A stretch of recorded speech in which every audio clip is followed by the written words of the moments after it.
وزیر اطلاعات اتاتارڑ کا ایران پر اسرائیلی حملوں پر رد عمل. کہا کہ پاکستان کے مستقل مندوب نے سلامتی کونسل میں موقف اختیار کیا ہے کہ ایران کا دفاع کا حق حاصل ہے.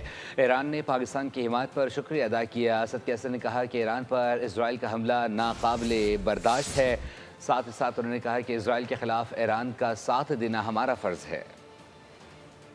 کیسے پاکستان نے وہاں پہ ایران کا دفاع کیا اقوام متحدہ کی سیکیورٹی کاؤنسل میں، اور یہ کہا کہ ہم نہ صرف مذمت کرتے ہیں جو انجسٹیفائیڈ، انلیجٹمیٹ اور انپرووکڈ اٹیک ہے اسرائیل کا ایران کے اوپر، بلکہ ہم اپنے ایران کے بہن بھائیوں کے ساتھ اظہار یکجہتی بھی کرتے ہیں اور ان کے غم میں برابر کے شریک بھی ہیں. اور یہ بھی ہمارے مستقل مندوب نے وہاں پہ بات کی کہ ایران کو اپنے دفاع کا حق حاصل ہے.